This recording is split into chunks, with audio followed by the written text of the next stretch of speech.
Especially Prabhas character వచ్చినప్పటి నుంచి ఇంకా పీక్స్ మాట.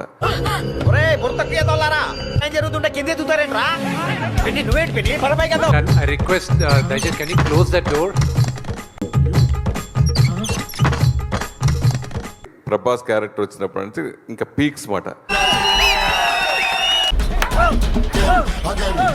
కొంచెం silence please, because I'm question వినిపించాలి ప్లీజ్, రిక్వెస్ట్. అలాగే ఇదేదో హై టెన్షన్ డ్రామా లాగా ఉందిరా. ప్రభాస్ గారు వచ్చిన తర్వాత సినిమా మారింది అంటున్నారు, అక్కడ కాదు మారింది సినిమా. రైల్వే ట్రాక్ మీద ఉన్నాను. అక్కడ కాదు మారింది సినిమా.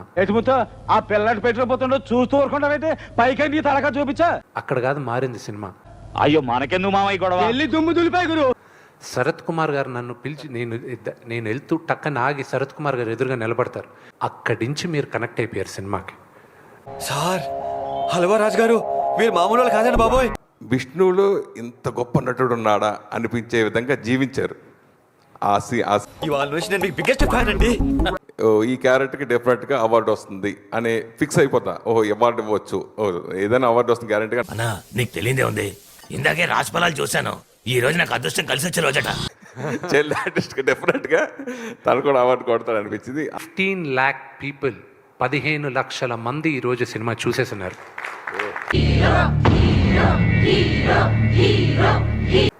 వాళ్ళిద్దరూ వచ్చి ఇది అడ్వాన్స్గా పెట్టుకోండి అని చెప్పి డబుల్ డిజిట్ నెంబర్తో ఒక డీడీ తీసుకొచ్చి ఇచ్చారు. సూపర్. ఓకే, మీరు 21 కోట్లు ఇప్పిస్తే వాట్ డు యు మీన్? 21 కోట్ల? ఇప్పుడేగా 21 అన్నారు. వాడెవడ 20 అంటే నేను 21 అన్నాను, 10 అంటే 11 అన్నాను, 12 అంటే 13 అంటాను. మీకు లెక్కలు రావని. ఇప్పుడు నువ్వు 22 దేనికండి 23 అంటారు కండి. ఇది అడ్వాన్సే కేవలం, ఇది ఫైనల్ కాదు మీకు, ఇది ఓన్లీ ఫస్ట్ అడ్వాన్సే అన్నారు ఆయన. కానీ ఓ షరతు, ఈ పిక్చర్ ని 10 రోజుల్లోనే పూర్తి చేయాలి. పిక్చర్ కి అయ్యే ఖర్చు 10 కోట్లు. నేను అనుకున్న కథలు చేయడానికి నాకు ధైర్యం ఉంది.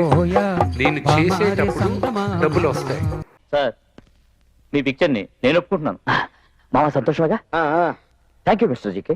నందని వారికి 5 కోట్లు అడ్వాన్స్. 50 సంవత్సరాల తర్వాత ఈ తరానికి కన్నప్ప కథ చెప్పమని శివుడు నన్ను ఎన్నుకున్నాడని నేను నమ్ముతున్నాను.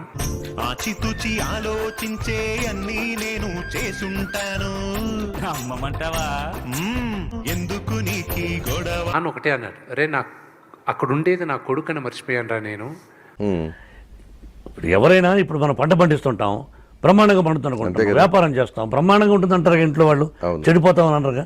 అలాగే ఎవరు పట్టించుకోలేదు అవన్నీ కరెక్ట్గా ప్రభాస్ ఉన్న క్రేజ్, ఆ స్టార్డమ్ వల్ల మనం అక్కడ అనుకుంటున్నాం. కానీ